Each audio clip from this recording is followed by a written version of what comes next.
Había una noche en el invierno de 1609 en la que un hombre solo, sobre el tejado de una casa en Padua, apuntó un tubo de latón hacia el cielo oscuro y vio algo que ningún ser humano había visto jamás. No vio ángeles. No vio la perfección cristalina que los filósofos prometían desde hacía 2 milenios. Vio montañas. Vio cráteres. Vio un mundo de piedra y polvo que giraba alrededor de otro planeta como si la Tierra, el ombligo del universo, no fuera tan especial después de todo. En ese instante, el universo se convirtió en algo completamente diferente. Y ese hombre quedó condenado. Su nombre era Galileo Galilei. Lo llaman el padre de la ciencia moderna. El hombre que expandió los muros del mundo conocido y mostró a la humanidad el abismo infinito del cosmos.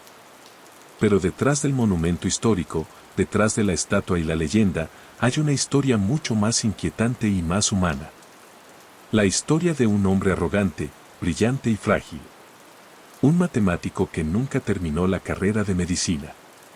Un padre que encerró a sus hijas en un convento porque no podía pagar sus dotes. Un creyente sincero que fue acusado de herejía precisamente por creer demasiado en la razón de Dios.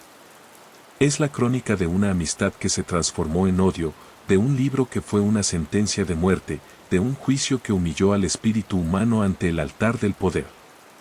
Y es, sobre todo, la historia de alguien que en el momento de su mayor derrota, arrodillado, anciano, temblando, en el fondo seguía teniendo razón. Esta es la historia de Galileo Galilei. Dura aproximadamente 4 siglos llegar hasta aquí. Acompáñame. El año 1564 fue uno de esos raros años que la historia elige como bisagra. En Roma, moría Miguel Ángel, el último coloso del Alto Renacimiento, el hombre que había pintado la Sistina con el cuerpo curvado hacia el techo durante 4 años. En Inglaterra, nacía William Shakespeare. Y en Pisa, el 15 de febrero, en una familia de la pequeña nobleza toscana arruinada, llegaba al mundo el primogénito de Vincenzo Galilei y Giulia Amannati. Lo llamaron Galileo. Para entender a Galileo hay que mirar primero a su padre, porque en él está el molde del que el científico emergió. Vincenzo Galilei no era un hombre ordinario.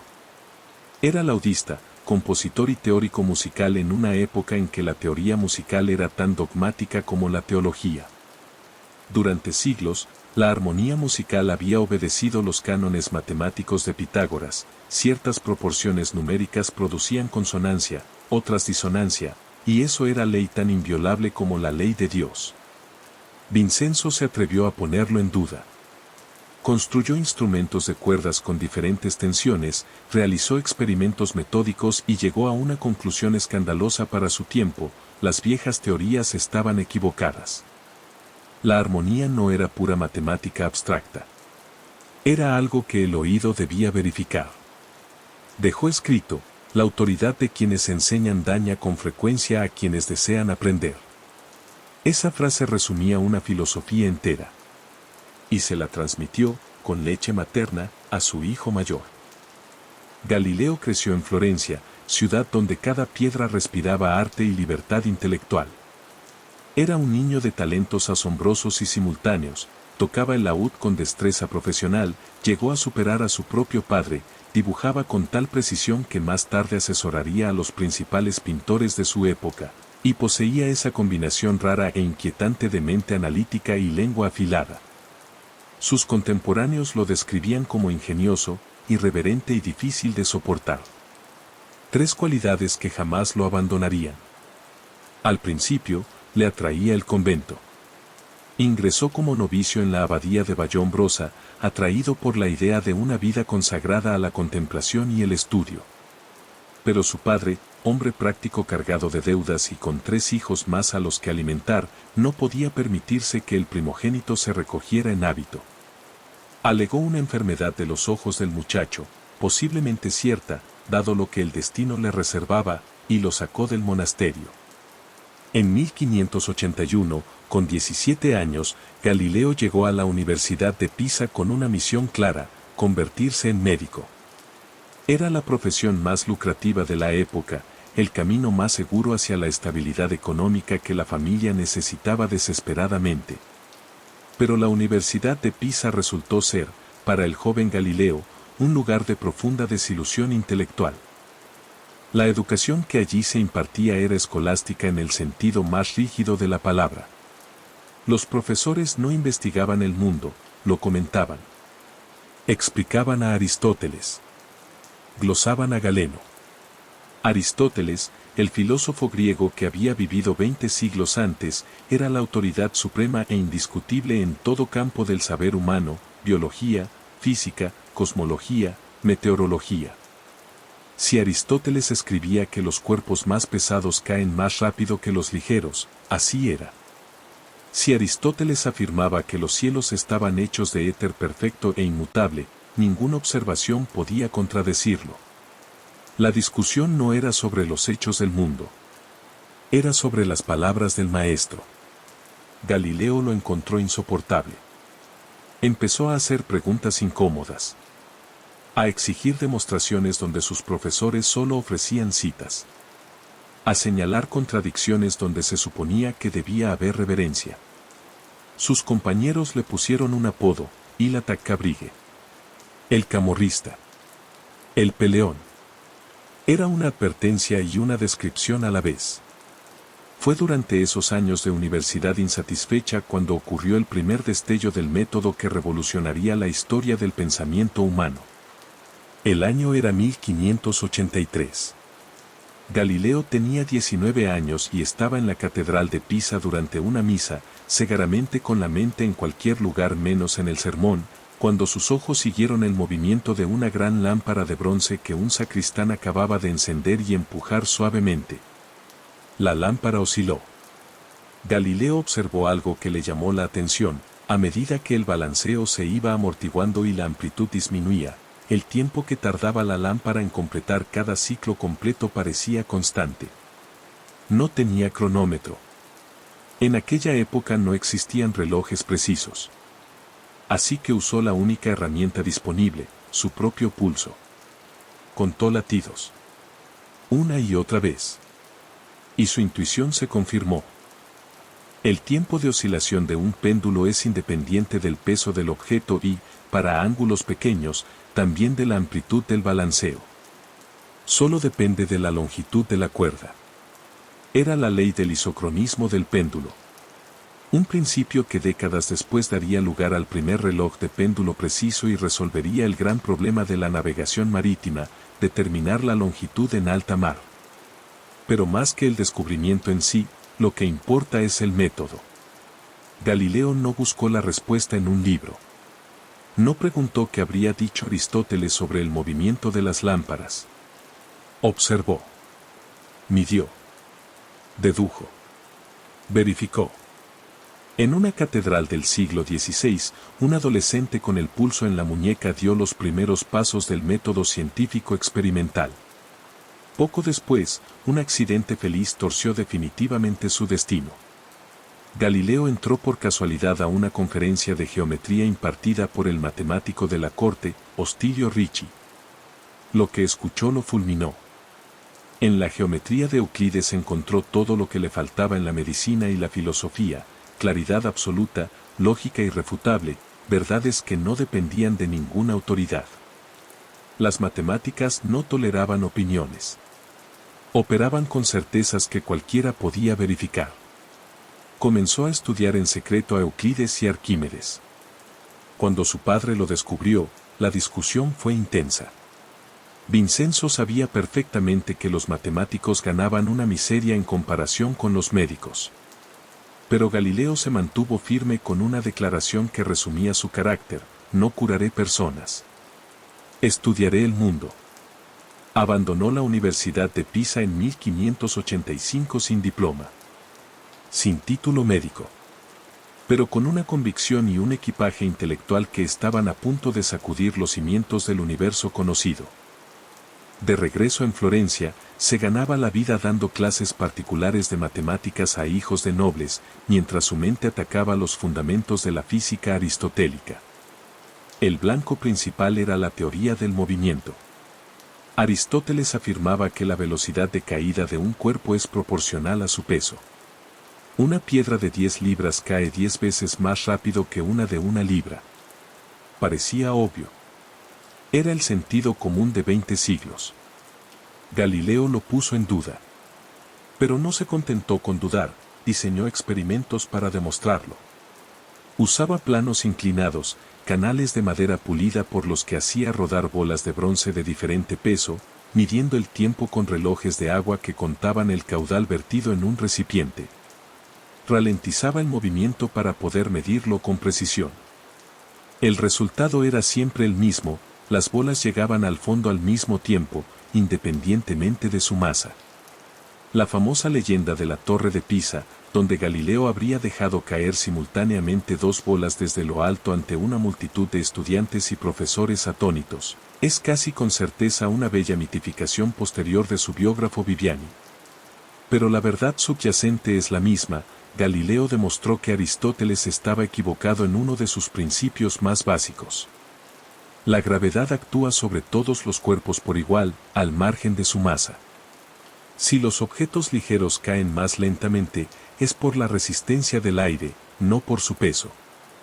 En el vacío, una pluma y un martillo llegan al suelo en el mismo instante.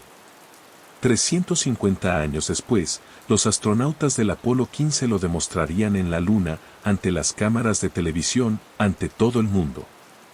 Era un golpe directo a los cimientos de toda la física medieval.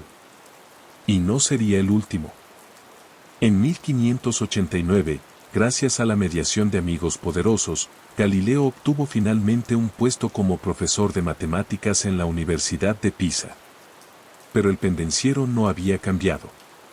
Destrozaba a Aristóteles en sus lecciones, escribía poemas satíricos burlándose de los profesores por su amor a las pomposas togas académicas. En un poema memorable sugería que la toga ocultaba la mediocridad del pensamiento y se había enemistado con todo el claustro. Cuando en 1591 murió su padre dejando deudas y la obligación de pagar la dote de sus hermanas, el sueldo en Pisa era ridículo para sus necesidades. Tenía que irse. En 1592, un Galileo de 28 años partió hacia Padua, en territorio de la República de Venecia, para ocupar la cátedra de matemáticas de su universidad. Padua era diferente. La República de Venecia era el estado más libre, rico y cosmopolita de Italia. El poder de la Inquisición allí era limitado, los venecianos protegían celosamente la autonomía de sus ciudadanos frente a Roma. Las mentes estaban abiertas. El dinero circulaba. Los estudiantes llegaban de toda Europa. Galileo lo comprendió en cuanto cruzó las puertas de la ciudad.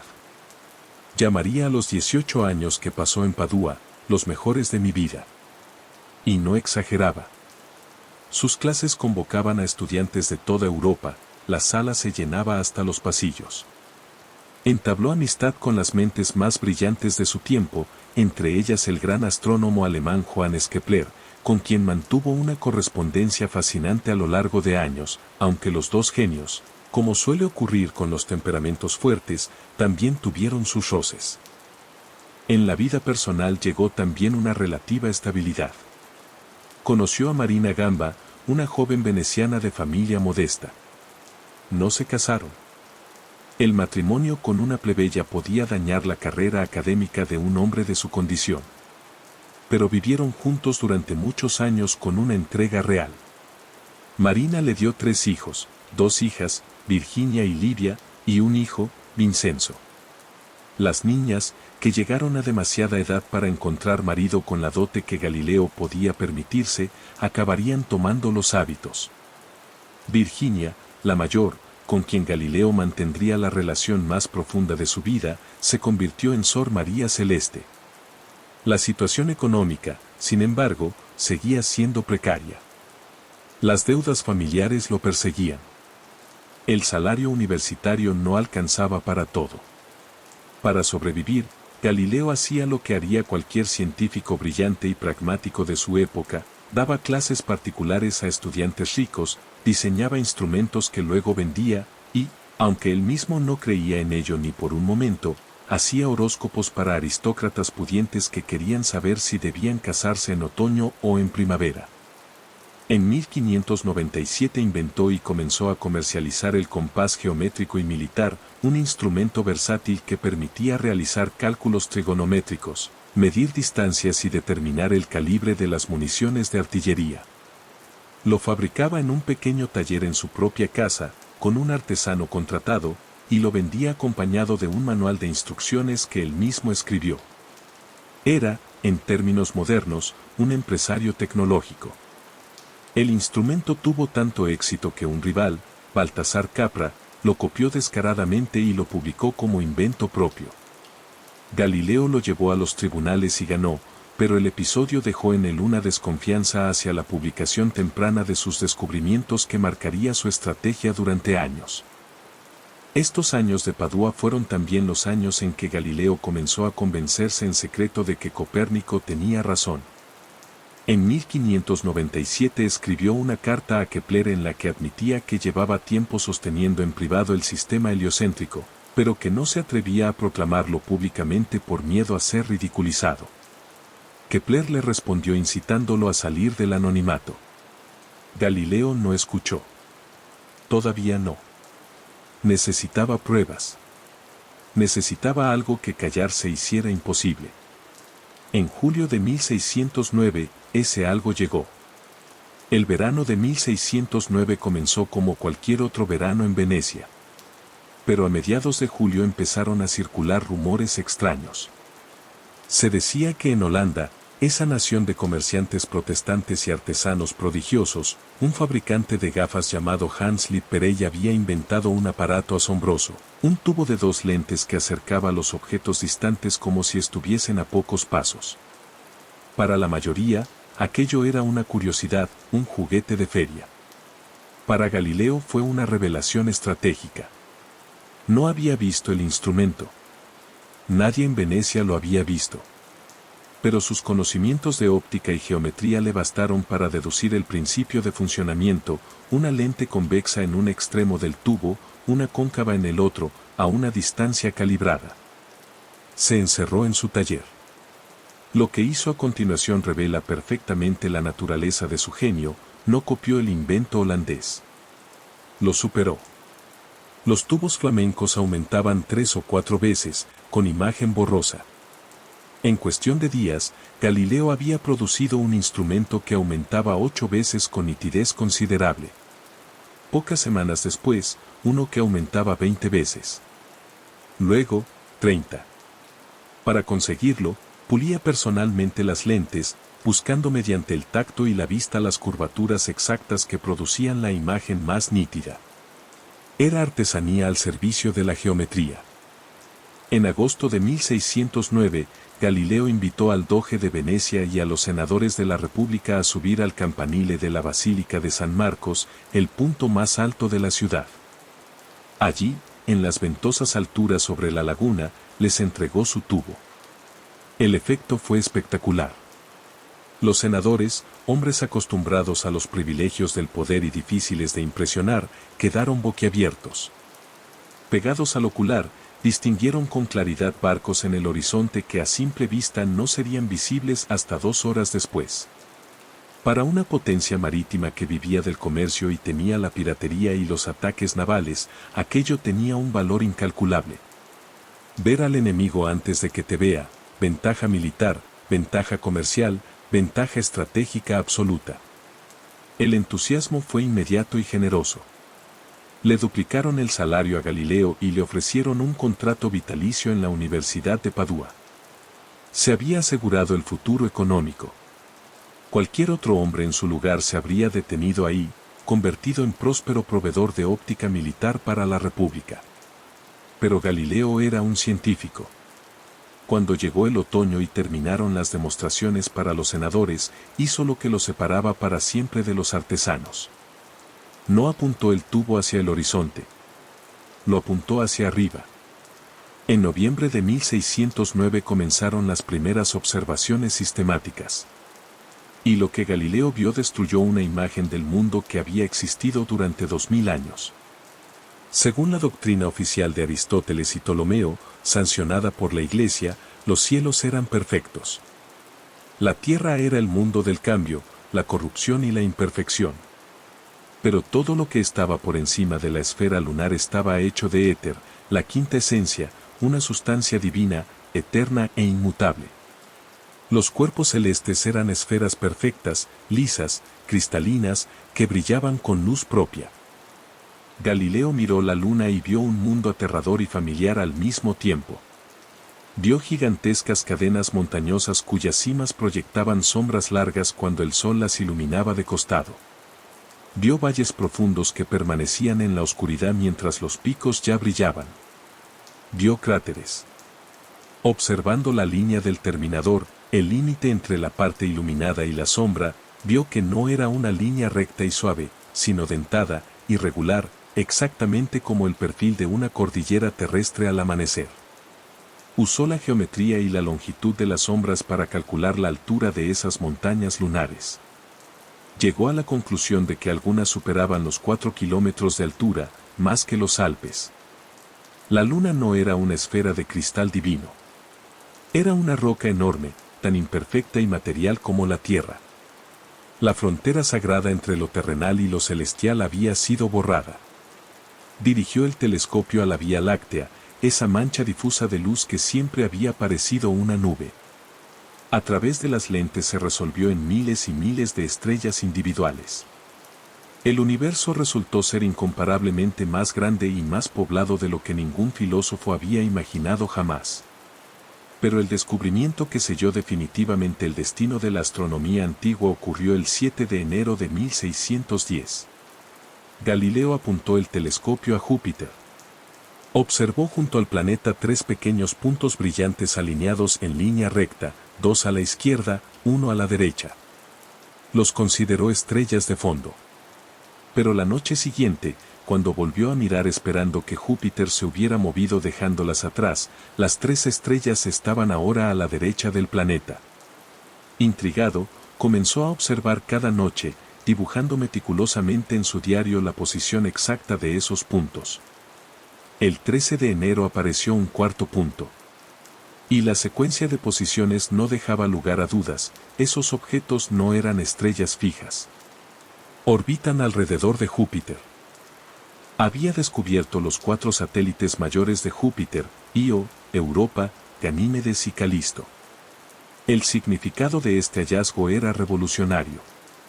La física aristotélica y el sistema geocéntrico de Ptolomeo afirmaban que en el universo existía un único centro de rotación, la Tierra. Todo giraba alrededor de ella. Pero Galileo veía con sus propios ojos que Júpiter tenía su propio sistema, sus propias lunas que orbitaban alrededor de él y no alrededor de la Tierra.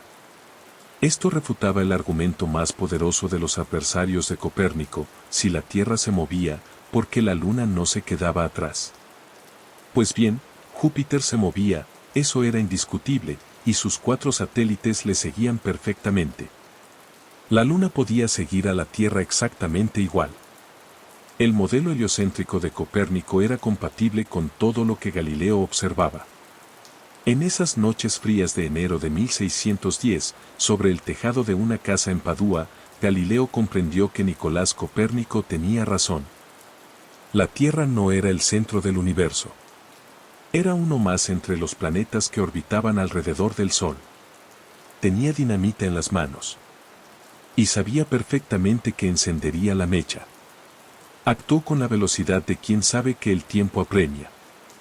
En marzo de 1610, apenas semanas después del descubrimiento, publicó apresuradamente sus observaciones en un pequeño folleto en latín, el Sidereus Nuncius, el mensajero sideral. Pero antes de publicarlo, hizo un cálculo político tan frío como brillante, bautizó los satélites de Júpiter como estrellas medicias, en honor a los 4 hermanos de la familia Medici que gobernaba Florencia, con la esperanza explícita de obtener el nombramiento de matemático de la corte y regresar a su patria como un vencedor liberado de las obligaciones docentes. El librito delgado se difundió por Europa en cuestión de semanas. Provocó un terremoto intelectual. Algunos llamaban a Galileo el nuevo Colón, el descubridor de nuevos mundos en el cielo. Otros lo acusaban de fraude, alegando que el telescopio creaba ilusiones ópticas diabólicas. Johannes Kepler, desde Praga, le creyó de inmediato y le escribió con su característica generosidad: Visisti, Galilei. Has vencido, Galileo. El cálculo dinástico funcionó a la perfección. El gran duque Cosme II de Medici, antiguo alumno de Galileo, se sintió halagado de tener su nombre inscrito en los cielos. En 1610, Galileo fue nombrado primer matemático y filósofo del Gran Duque de Toscana, con un sueldo espléndido y sin obligaciones docentes. Abandonó la hospitalaria República de Venecia y regresó a Florencia. Fue la decisión más importante de su vida, y la más peligrosa. En Venecia estaba protegido por las leyes de la República. En Florencia, en cambio, se encontraba en el corazón del mundo católico, bajo la mirada directa de Roma. Cambió la seguridad por la gloria. No comprendería el precio hasta mucho después. Los primeros meses de su fama florentina se vieron ensombrecidos por una reacción que al hombre moderno le resulta difícil de comprender en su magnitud. Parecería que el descubrimiento de 4 nuevas lunas en el sistema solar debería haber despertado entusiasmo universal. Pero el mundo académico europeo recibió al mensajero sideral con un muro de negación, sospecha e ira. Los profesores universitarios que habían construido sus carreras comentando a Aristóteles sintieron que les quitaban el suelo bajo los pies. Si Aristóteles se equivocaba sobre la naturaleza de la luna, significaba que podía equivocarse en cualquier otra cosa. Era una amenaza existencial para todo el edificio del saber establecido. La reacción no fue solo escéptica, fue irracional hasta la obscenidad. El famoso filósofo Cesare Cremonini, colega de Galileo en Padua, se negó rotundamente a mirar por el telescopio. Declaró que hacerlo le producía dolor de cabeza y que utilizar lentes de vidrio para buscar la verdad era una humillación de la razón, pues la verdad debía buscarse en los libros de los antiguos, no en vitrinas. Otro profesor de lógica de Pisa, Giulio Libri, murió sin haber mirado nunca por el telescopio. Galileo le dedicó una de sus frases más crueles: espero que, cuando viaje a los cielos, vea de camino las lunas de Júpiter que no quiso ver en la Tierra. Para acallar el escándalo, Galileo necesitaba el reconocimiento de la máxima instancia intelectual de Europa, Roma. En 1611 partió hacia la ciudad eterna. Fue un triunfo deslumbrante. Instaló su telescopio en los jardines del Palacio del Quirinal. Cardenales, príncipes de la iglesia y aristócratas hacían cola para mirar. Los padres jesuitas del colegio romano, los mejores astrónomos de la iglesia, hombres rigurosos y bien equipados, confirmaron uno por uno todos sus descubrimientos: los satélites de Júpiter, las montañas lunares, las manchas solares. El descubrimiento de las fases de Venus fue en ese momento la prueba matemáticamente definitiva. Galileo observó que Venus, como la Luna, pasa por un ciclo completo de fases, de hoz delgada a disco lleno. En el sistema ptolemaico, donde Venus orbita entre la Tierra y el Sol en un pequeño círculo, Venus nunca podría mostrarse completamente iluminada desde la Tierra. El ciclo completo de fases solo era posible si Venus orbitaba alrededor del Sol, moviéndose a veces al otro lado de él. Era un jaque mate matemático al geocentrismo. En Roma, Galileo fue recibido como un héroe. El Papa Pablo V le concedió una audiencia benévola. El joven y brillante príncipe Federico Cesi lo aceptó en su Academia dei Lincei, la primera sociedad científica de Europa, el precedente de todas las academias que vendría después. Galileo estaba embriagado de éxito. Le parecía que había ganado. Le parecía que la iglesia estaba lista para aceptar la nueva imagen del cosmos. No notó cómo cambiaba el viento. Fueron precisamente los profesores aristotélicos derrotados en el campo de la ciencia quienes comprendieron que el campo de batalla había que cambiarlo. Si Galileo era imbatible en lógica y observación, había que destruirlo en teología. Comenzaron a susurrar al oído de los sacerdotes que la doctrina del movimiento de la Tierra contradecía las sagradas escrituras. El argumento principal fue el libro de Josué, donde el profeta, durante una batalla, suplica a Dios que alargue el día.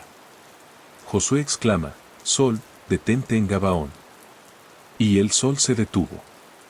La lógica de los enemigos de Galileo era de una simplicidad aplastante. Si la Biblia dice que el sol se detuvo, es porque el sol se movía. Afirmar que en realidad es la tierra la que se mueve significa acusar al Espíritu Santo de mentir. Era una trampa perfecta. En diciembre de 1614, sonó el primer disparo abierto. En la iglesia de Santa María Novella de Florencia, el fraile dominico Tommaso Caccini pronunció un sermón en el que literalmente maldijo a los matemáticos, llamándolos inventores de novedades diabólicas. Utilizó un juego de palabras con un versículo de los Hechos de los Apóstoles, varones Galileos, ¿por qué estáis mirando al cielo? Era un ataque directo, con nombre y apellido. Y Caccini no se detuvo ahí, viajó a Roma y presentó ante la Inquisición una denuncia formal por herejía contra Galileo Galilei.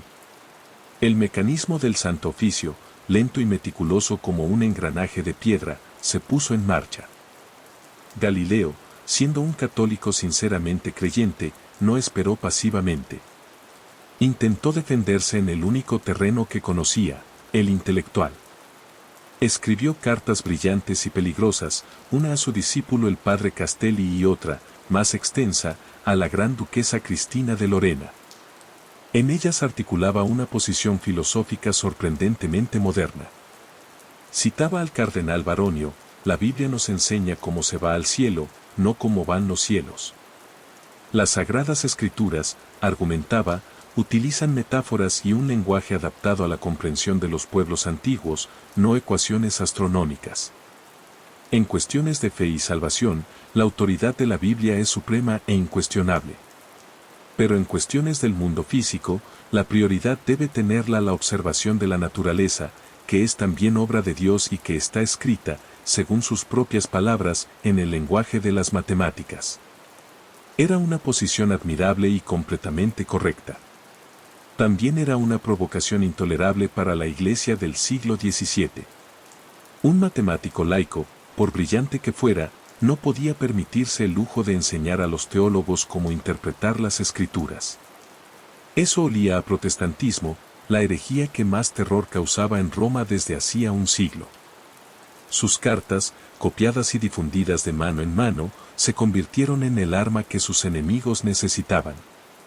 En febrero de 1616, el caso fue entregado a los calificadores de la Inquisición, los expertos encargados de evaluar si una doctrina era herética. Galileo, confiado en su inteligencia y en su red de amigos poderosos, corrió de nuevo a Roma para defender personalmente el sistema copernicano. Era enérgico, persuasivo, arrollador en el debate. Pero no entendía que no estaba discutiendo con personas. Estaba discutiendo con el sistema. La figura clave en este proceso fue el cardenal Roberto Bellarmino. Era uno de los hombres más inteligentes y poderosos de Europa, el principal teólogo de la Iglesia Católica, el hombre que 16 años antes había enviado a la hoguera a Giordano Bruno por sostener, entre otras cosas, que el universo era infinito y que existían otros mundos habitados. Bellarmino era brillante. Era culto. Y era inflexible. Se reunió con Galileo y le dijo algo que definiría el destino del científico para el resto de su vida. Bellarmino admitió, con una honestidad que lo honra, que el sistema de Copérnico explicaba mejor los fenómenos celestes. Pero declaró que esto debía permanecer exclusivamente como una hipótesis matemática conveniente para los cálculos astronómicos. Afirmar que era una realidad física era completamente inadmisible mientras no existieran pruebas irrefutables. Y en 1616, Galileo no las tenía. Las fases de Venus eran compatibles con el sistema de Tycho Brahe, donde los planetas orbitan el Sol pero el Sol orbita la Tierra. Los satélites de Júpiter no probaban nada sobre la Tierra. La gran prueba de la paralaje estelar, la desviación aparente de las estrellas causada por el movimiento de la Tierra, superaba la capacidad de los telescopios de la época. Bellarmino tenía razón epistemológica en un sentido limitado. Las pruebas de Galileo eran fuertes, convincentes, casi irresistibles. Pero técnicamente no eran irrefutables. Esto no justificaba la reacción de la Iglesia, pero explica parte de la complejidad del caso. El 26 de febrero de 1616, la Inquisición emitió su veredicto. La doctrina heliocéntrica fue declarada filosóficamente estúpida y formalmente herética. El libro de Copérnico, que había circulado libremente durante 70 años desde su publicación en 1543, fue suspendido y añadido al índice de libros prohibidos, hasta su corrección. Se convocó a Galileo al palacio del cardenal Bellarmino. Allí, en presencia del comisario de la Inquisición, se le leyó la orden. Debía renunciar completamente a la opinión de que el Sol estaba inmóvil en el centro del mundo y en adelante no mantenerla, no defenderla y no enseñarla de ninguna forma, ni oralmente ni por escrito. Galileo obedeció. No quería ser un mártir. Prometió callar y regresó a Florencia como un hijo aparentemente sumiso de la Iglesia. Escondió sus manuscritos y se puso a esperar tiempos mejores, convencido de que aquello era solo una retirada táctica.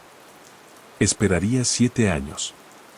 Y los tiempos mejores que esperaba traerían la peor tormenta de su vida. En agosto de 1623 ocurrió lo que Galileo llevaba años esperando. Su viejo amigo y protector, el cardenal Maffeo Barberini, ascendió al trono papal con el nombre de Urbano VIII. Para la élite intelectual de Europa, el acontecimiento parecía el amanecer de una nueva edad de oro. Barberini no era un inquisidor fanático. Era un hombre del Renacimiento tardío, poeta en latín, había escrito una elegante oda en honor al propio Galileo, mecenas de las artes, coleccionista, diplomático refinado. Era, sobre todo, amigo personal del científico desde hacía años.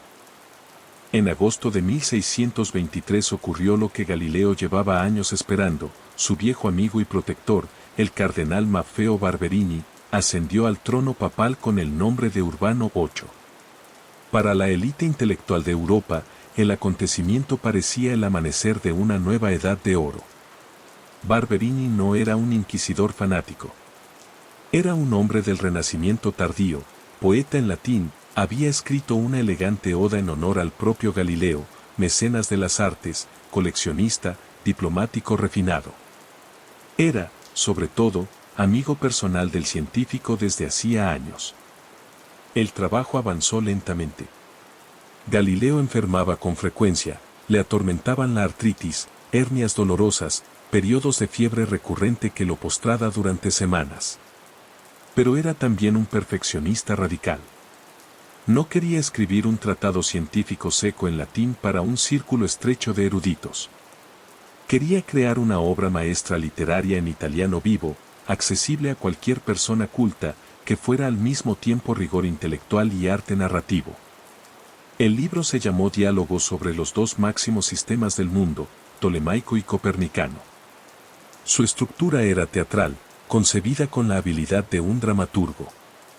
La acción transcurría en Venecia, en un palacio del Gran Canal, a lo largo de 4 días de conversación entre 3 personajes. El primero, Filippo Salviati, era el alter ego del propio Galileo, un florentino brillante, defensor del sistema copernicano, que presentaba con elegancia todas las pruebas científicas disponibles, las fases de Venus, los satélites de Júpiter, las manchas solares, la ley del movimiento inercial.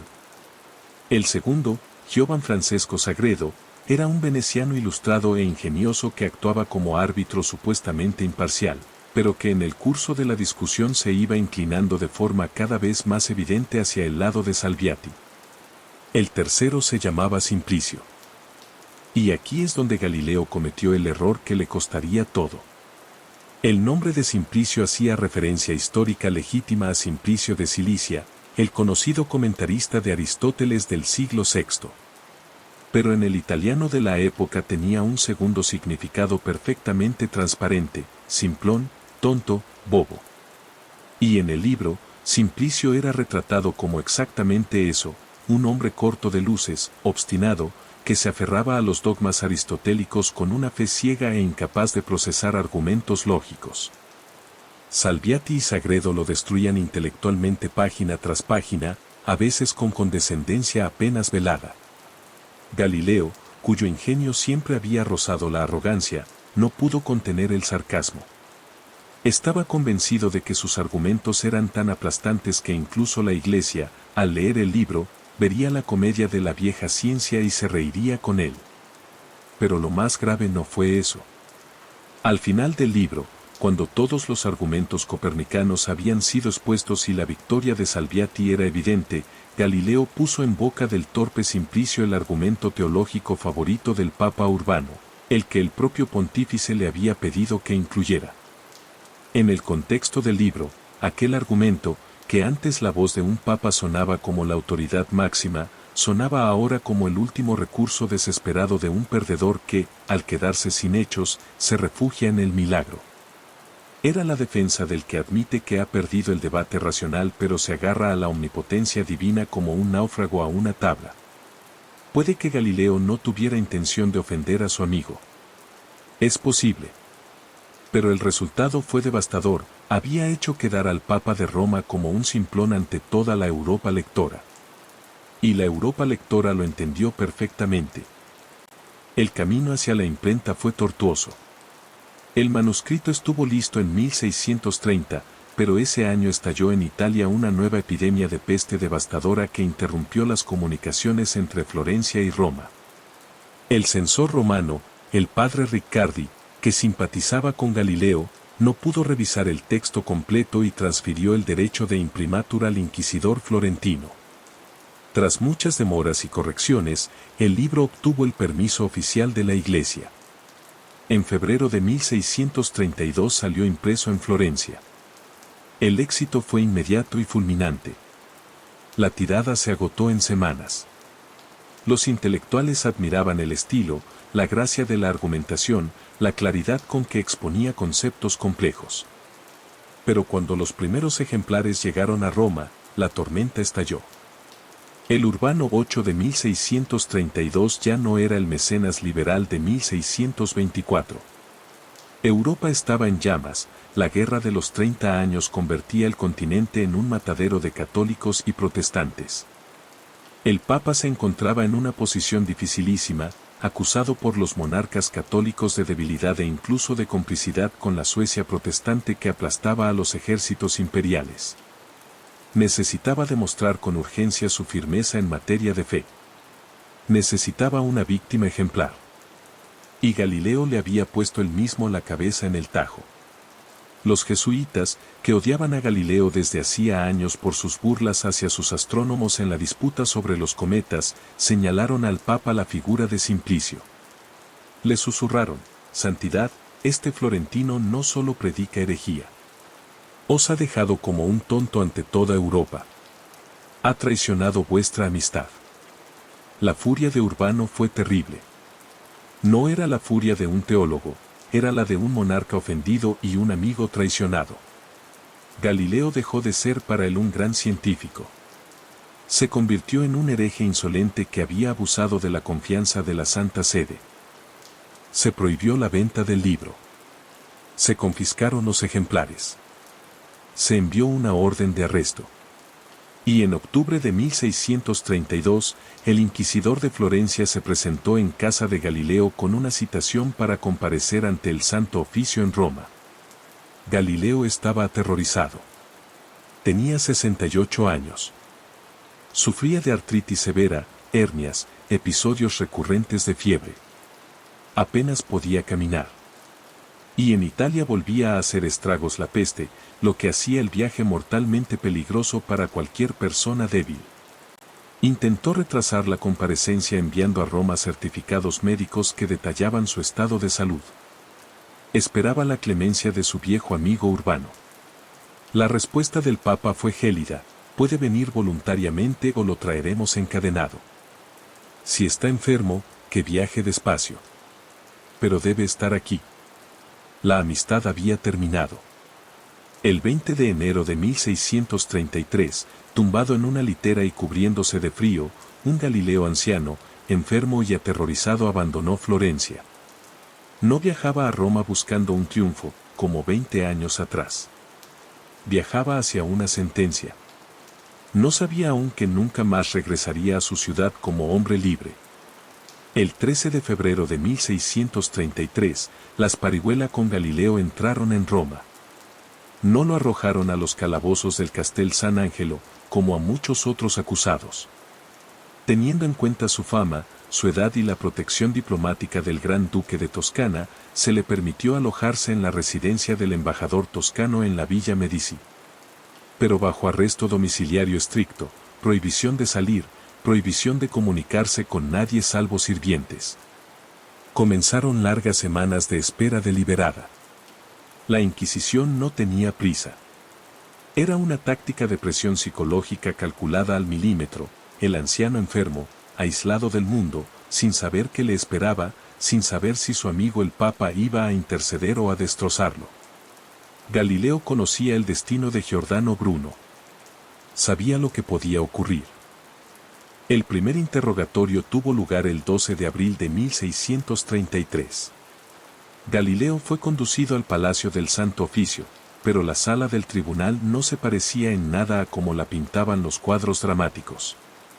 Era una habitación relativamente pequeña donde estaban sentados el comisario de la Inquisición, el padre Vincenzo Maculano, apodado Firenzuola, y dos escribas. La táctica defensiva de Galileo fue ingenua y desesperada a un tiempo. Decidió negar lo evidente. Declaró a los inquisidores que en su libro Diálogo no defendía en absoluto la doctrina de Copérnico. Al contrario, afirmó que había escrito el libro precisamente para mostrar la debilidad de los argumentos copernicanos y refutarlos con mayor eficacia. Era una mentira transparente. Cualquiera que hubiera leído el Diálogo sabía perfectamente que Simplicio, el defensor del geocentrismo, quedaba como un idiota y Salviati, el copernicano, como el vencedor. Los inquisidores lo escuchaban con rostros de piedra. Tenían unas que no habían mostrado todavía. Cuando consideraron el momento oportuno, sacaron de los archivos el documento de 1616, el acta de la reunión de Galileo con el cardenal Bellarmino. En ese documento, cuya autenticidad algunos historiadores modernos cuestionan, sugiriendo que pudo ser alterado o redactado a posteriori, figuraba una frase que no constaba en la orden oficial. A Galileo se le había prohibido no solo mantener el copernicanismo, sino también discutirlo, de cualquier manera. Si el documento era auténtico, Galileo era culpable no solo de un libro polémico, sino de haber engañado a la Iglesia obteniendo el permiso de impresión ocultando deliberadamente la existencia de una prohibición personal previa. Era perjuro, reincidente, traidor. Cuando le mostraron el documento, Galileo quedó paralizado. Dijo no recordar esa prohibición específica, que Bellarmino le había dado otro certificado más benigno. Pero Bellarmino llevaba años muerto y no podía corroborarlo. El documento estaba en la carpeta. La firma estaba ahí. La maquinaria burocrática era implacable. El proceso llegó a un punto muerto durante semanas. Galileo no admitía culpa de herejía formal, solo de vanidad y soberbia literaria. La Inquisición necesitaba una confesión completa. El comisario Maculano, siendo un hombre relativamente pragmático que entendía que la ejecución pública de un científico de fama europea dañaría la imagen de la Iglesia, propuso un trato extraoficial. Mantuvo con Galileo una conversación privada cuyo contenido nunca se registró oficialmente, pero cuya esencia puede reconstruirse. Maculano le explicó la realidad de su situación con claridad brutal, o admitía haber ido demasiado lejos en la defensa del copernicanismo, lo que equivalía a una falta de juicio y soberbia, no a herejía propiamente dicha, y se libraba con una condena blanda, o el proceso continuaría con todo el rigor de la ley hasta llegar al examen riguroso, el eufemismo burocrático para la tortura. Galileo eligió vivir. El 30 de abril, en el segundo interrogatorio, admitió que su libro favorecía el copernicanismo más de lo que había pretendido. Adujo su estilo ambicioso, su vanidad de escritor que buscaba mostrar su ingenio, su deseo de presentar argumentos brillantes aunque no los creyera. Se arrepintió. Suplicó misericordia. Aludió a su vejez y enfermedades. El Papa Urbano encontró insuficiente este arrepentimiento. Quería humillación pública. Ordenó un último interrogatorio el 21 de junio bajo amenaza de tortura, la Territio Verbalis. Llevaron a Galileo a una sala donde los instrumentos de tormento estaban desplegados a la vista. Le hicieron la pregunta directa: ¿crees sinceramente que la tierra se mueve? Era el momento más terrible de su vida. Decir sí significaba convertirse en hereje impenitente y subir a la hoguera. Decir no significaba traicionar la verdad de toda su existencia. Galileo miró el potro y las tenazas y respondió con una frase que sus biógrafos han analizado durante siglos: no mantengo ni he mantenido esta opinión después de que se tomara la decisión de prohibirla. Estoy en vuestras manos.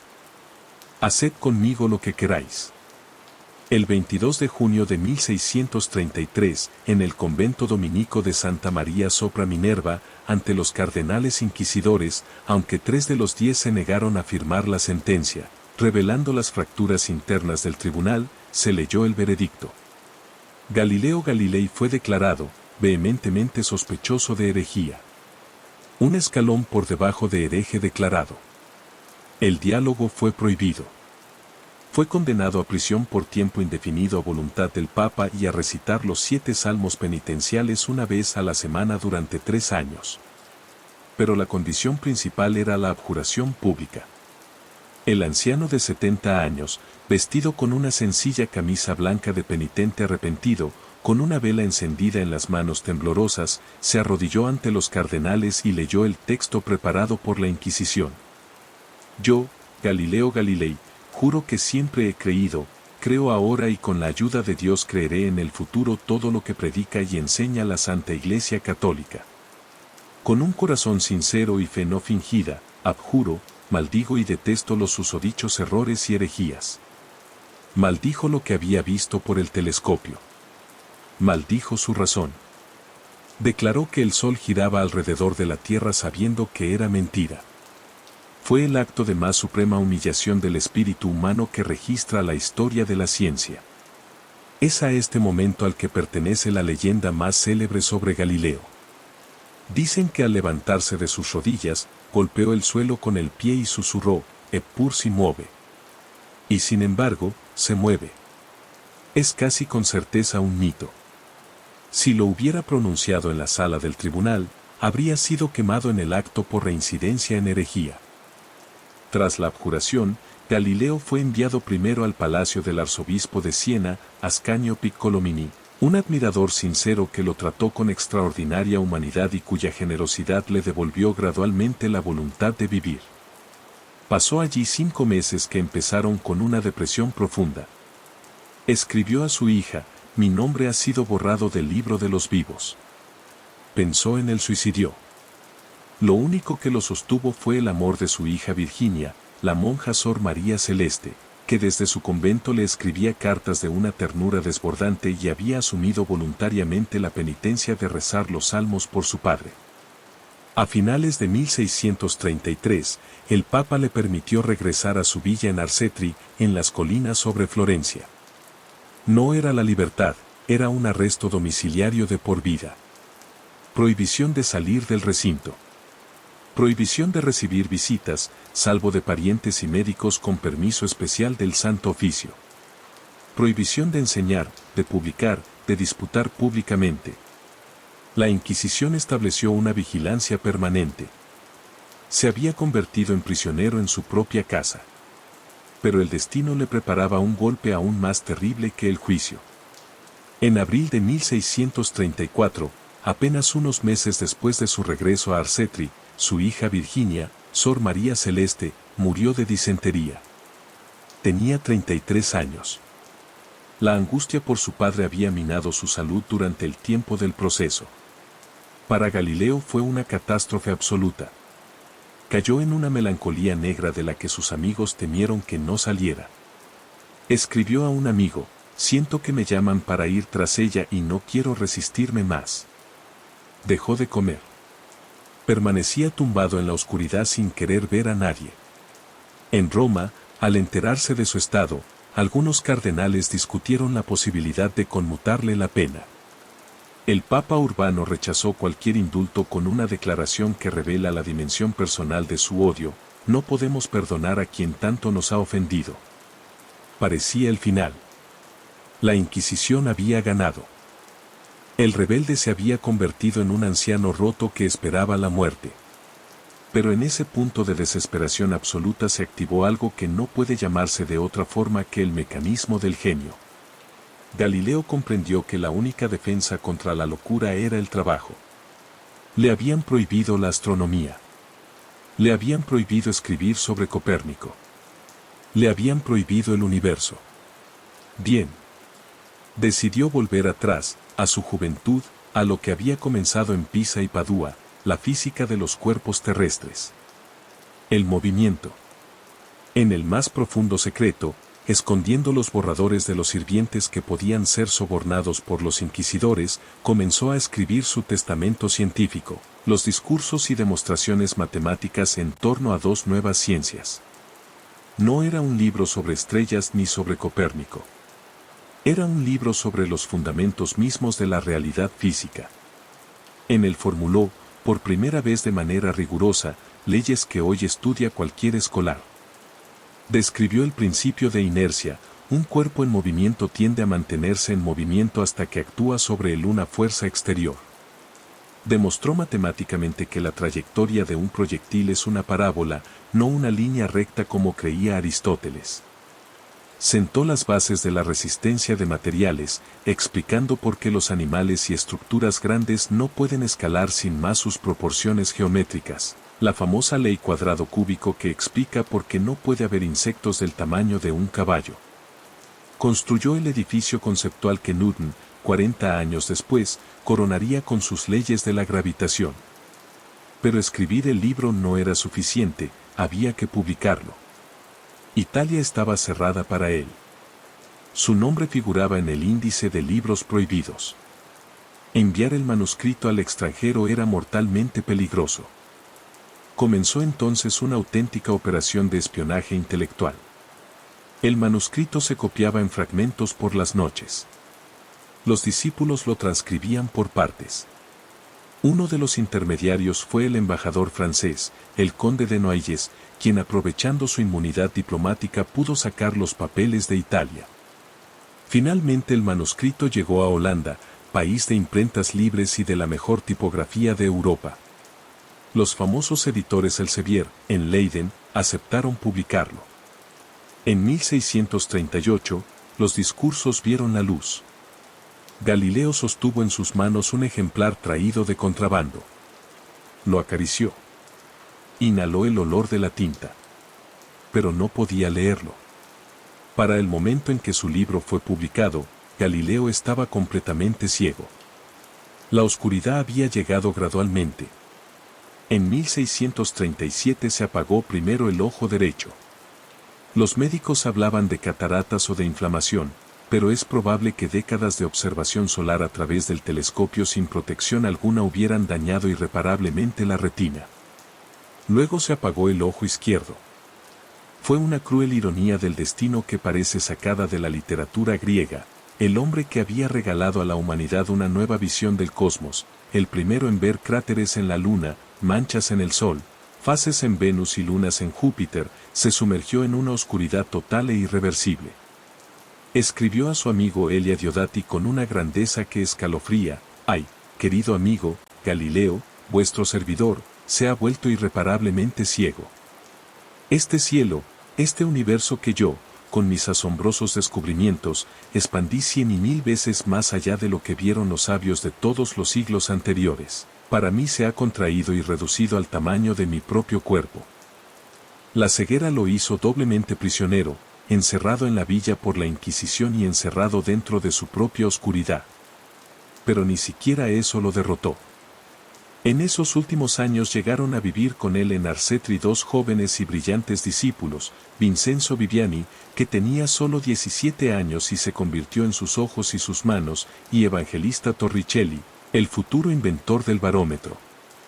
Galileo les dictaba nuevos capítulos, resolvía mentalmente problemas geométricos de una complejidad asombrosa, discutía sobre hidráulica, mecánica y sobre la aplicación del péndulo al mecanismo del reloj. Una idea que 50 años después Christian Huygens haría realidad y que resolvería el problema de la determinación de la longitud en el mar, salvando miles de vidas de marineros. La villa de Arcetri se convirtió en un centro secreto de la ciencia europea. A pesar de las prohibiciones, llegaban peregrinos de toda Europa, científicos, filósofos, aristócratas que querían conocer a la leyenda viva. Uno de ellos, en 1638, fue el joven poeta inglés John Milton, de 30 años, futuro autor del Paraíso Perdido. Quedó tan impresionado por lo que vio, el anciano ciego, encadenado, que seguía siendo la mente más brillante del continente, que dedicaría al caso Galileo páginas ardientes en su panfleto sobre la libertad de prensa areopagitica, y lo mencionaría en El Paraíso Perdido como el artista toscano que mira la luna a través de un vidrio óptico. Así, encerrado, Galileo seguía iluminando las mentes de Europa. Los últimos meses de 1641 fueron para el prisionero de Arcetri un tiempo de extinción lenta. El organismo de Galileo, de 77 años, desgastado por décadas de lucha, enfermedades acumuladas y el daño que una vida entera de estrés extremo había causado en su cuerpo, colapsó finalmente. A la ceguera total se sumaron la sordera progresiva, una fiebre constante e insomnio y dolores articulares que no le daban tregua. Ya no podía levantarse de la cama. Pero su mente, encerrada en ese cuerpo en ruinas, continuaba trabajando con una lucidez que sus discípulos describían como aterradora. Dictaba capítulos. Reflexionaba sobre el péndulo y el reloj. Resolvía problemas matemáticos en la oscuridad total. Hasta el último momento fue un científico. El 8 de enero de 1642, con Viviani y Torricelli al lado, Galileo Galilei murió en su villa de Arcetri. Tenía 77 años. En ese momento, el mundo parecía decir que había muerto derrotado. Era un hereje condenado cuyos libros estaban prohibidos, cuya doctrina había sido declarada falsa, que moría en aislamiento bajo la vigilancia de la Inquisición, sin los sacramentos en duda, sin la posibilidad de un funeral digno. Ni siquiera su muerte detuvo la hostilidad de Roma. El gran duque Fernando II, que siempre había venerado a su viejo maestro, quería organizar un funeral de Estado y erigir una tumba de mármol en la Basílica de Santa Croce de Florencia, el panteón de los grandes italianos, donde descansaban también Miguel Ángel y Maquiavelo. Cuando la noticia llegó a Roma, el Papa Urbano intervino personalmente. Envió un mensaje al duque declarando que enterrar en tierra consagrada y erigir un monumento a un hombre que causó el mayor escándalo en la cristiandad con su falsa doctrina, era un insulto a la fe. Amenazó con consecuencias. El duque retrocedió. El cuerpo de Galileo fue enterrado discretamente, casi en secreto, en una pequeña y sombría sala bajo el campanario, en la capilla de los novicios de la misma basílica, sin monumento, sin placa, sin su nombre en la losa. La Iglesia intentó que el nombre de Galileo desapareciera de la memoria humana como su cuerpo había desaparecido en un rincón oscuro. No funcionó. El año 1642, el año de la muerte de Galileo según el calendario antiguo, fue también el año del nacimiento de Isaac Newton. Esta coincidencia se ha convertido en el símbolo del pase de testigo más poderoso de la historia intelectual. La revolución que inició el italiano fue recogida y completada por el inglés. Newton construyó las leyes de la gravedad sobre los fundamentos que Galileo había puesto con sus planos inclinados y sus planos de madera. Sin Galileo, no hay Newton. Sin Newton, no hay física moderna. Sin física moderna, no hay nada de lo que somos. Los libros prohibidos de Galileo no desaparecieron.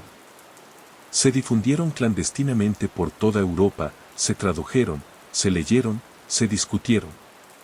La verdad sobre el sistema heliocéntrico se volvía cada vez más evidente con cada nueva observación, cada nuevo cálculo. El edificio del geocentrismo se derrumbaba lentamente, piedra a piedra, mientras los sucesivos papas mantenían la ficción de la prohibición. Pasó casi un siglo. El mundo cambió, la ciencia venció.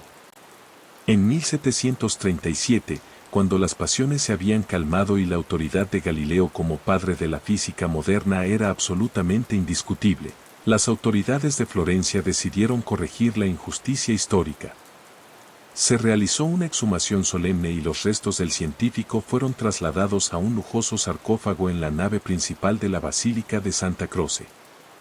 Durante la apertura del ataúd, el 12 de marzo de 1737, ocurrió un episodio revelador de la transformación de Galileo en santo laico de la ciencia. Los admiradores presentes, en un arranque de veneración fervorosa, separaron del esqueleto 3 dedos de la mano derecha, un diente y una vértebra. Lo trataron como a un mártir, exactamente como se hacía con las reliquias de los santos de la Iglesia que lo había condenado. Uno de esos dedos, el dedo medio de la mano derecha, está expuesto hoy en el Museo Galileo de Florencia, en un relicario de cristal que recuerda a una custodia eclesiástica. Ese dedo seco apunta hacia arriba, hacia el cielo. Muchas generaciones han visto en ese gesto no solo una indicación hacia las estrellas, sino la respuesta eterna, irónica y desafiante de Galileo a todos sus perseguidores, el dedo que sobrevivió a todos los papas y a todos los inquisidores. La reconciliación oficial con la Iglesia tomó mucho más tiempo.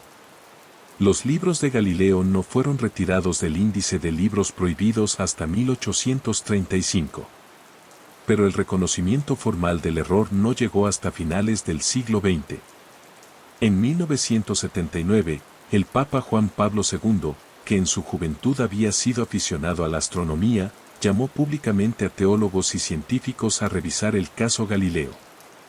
Se constituyó una comisión pontificia especial que trabajó durante 13 años. El 31 de octubre de 1992, 359 años después del juicio, el Papa reconoció oficialmente que la Inquisición había cometido un error. Declaró que los teólogos de aquella época no supieron distinguir entre las Sagradas Escrituras y el conocimiento científico, y que Galileo, paradójicamente, resultó ser más creyente que sus jueces, ya que comprendió que la verdad no puede contradecir a la verdad. ¿Cuál es entonces el verdadero legado de Galileo Galilei? Va mucho más allá de cualquier descubrimiento astronómico específico. Galileo nos regaló una nueva forma de pensar. Antes de él, la humanidad buscaba las respuestas sobre la naturaleza en libros escritos por humanos, la Biblia, Aristóteles, Galeno. Si el libro decía que el león tenía 40 dientes, tenía 40 dientes, y no hacía falta abrirle la boca al león. La autoridad del texto reemplazaba a la experiencia del mundo. Galileo dijo, miren ustedes mismos. Midan. Cuenten. Calculen. Verifiquen. Introdujo el método experimental en la ciencia, la observación sistemática de la naturaleza, la medición precisa y la verificación matemática como únicos árbitros de la verdad. Su frase, el libro de la naturaleza está escrito en el lenguaje de las matemáticas, se convirtió en el cimiento de toda la civilización científica y tecnológica posterior. Sin este principio no hay Newton, no hay Darwin, no hay Einstein, no hay vacunas, no hay viajes espaciales, no hay ordenadores, no hay nada de lo que define nuestra época. Liberó a la ciencia de las cadenas de la teología y mostró que el universo no es un escenario mágico gobernado por los caprichos de los espíritus, sino un sistema racional que obedece a leyes precisas y cognoscibles.